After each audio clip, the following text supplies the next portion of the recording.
ఉద్యోగాలు పెన్షనర్లకు భారీ గుడ్ న్యూస్. 8వ వేతన సంఘానికి సంబంధించి కీలక అప్డేట్ వచ్చింది. అతి త్వరలో భారీగా జీతాలు పెరగనున్నాయి. ఇప్పుడు డిఏ ప్రకటించే అవకాశం కనిపిస్తోంది. అన్ని సూచనలను సమర్పించే గడువు దగ్గర పడింది. ఈ నేపథ్యంలో డిఏ పెంపుపై కీలక ప్రకటన వచ్చే అవకాశం కనిపిస్తోంది.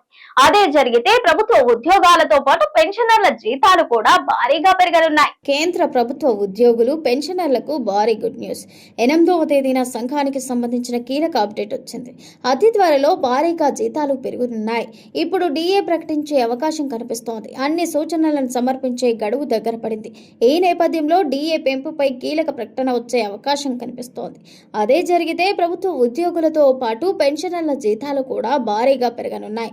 వాస్తవానికి ఏడాదికి 2 సార్లు డిఏ, డిఆర్ ప్రకటిస్తారు. జనవరి 2026 నాటికి డిఏ, డిఆర్ 2% పెంచారు. దాంతో మొత్తం 60% చేరింది. కేంద్ర ప్రభుత్వం ఇప్పుడు సెప్టెంబర్లో డిఏ పెంపును ప్రకటించే అవకాశం కనబడుతోంది. ఇప్పటికే 8వ వేతన సంఘానికి వివిధ ఉద్యోగ సంఘాలకు, అధికారులకు, పింఛనదారులు వినతి పత్రాలు, సూచనలు సమర్పించేందుకు గడువు 2026 జూన్ 15తో ముగిసింది. ఈ కీలక దశ పూర్తి కావడంతో ఇప్పుడు అందరి దృష్టి డిఏ ప్రకటనపై పడింది.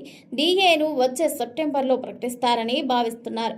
8వ వేతన సంఘం అధికారిక వెబ్సైట్ ద్వారా ప్రభుత్వ ఉద్యోగులు, పెన్షనర్ల నుంచి జీతం, భత్యాలు, పెన్షన్ నిర్మాణంపై కీలక సూచనలను కోరింది. All India NPS employees federation అధ్యక్షుడు మంజిత్ సింగ్ పటేల్ ప్రకారం కమిషన్ భాగస్వాములతో సంప్రదింపుల కీలక దశను పూర్తి చేసింది. ఇప్పుడు కమిషన్ ఉద్యోగులు, న్యాయాధికారులు పెన్షనర్ల నుంచి అందిన వినతి పత్రాలను క్షుణ్ణంగా సమీక్షించి ఆపై నిర్ణయాన్ని తీసుకోనుంది.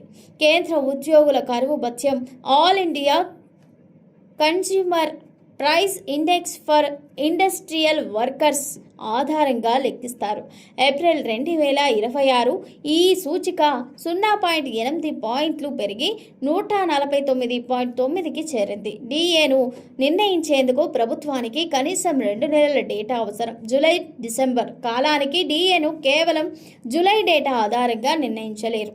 అందుకే ప్రభుత్వం 2 నుంచి 3 నెలల సగటు డేటా ఆధారంగా నిర్ణయాలు తీసుకుంటుంది. 8వ వేతన సంఘం ఫైనల్ రిపోర్ట్ను రెడీ చేయడానికి ఇప్పుడు 10 నెలల సమయం ఇంకా మిగిలింది. అంటే ప్రభుత్వ ఉద్యోగుల జీతాలు, భత్యాలలో భారీ సవరణలకు కౌంట్ డౌన్ ప్రారంభమైనట్టే.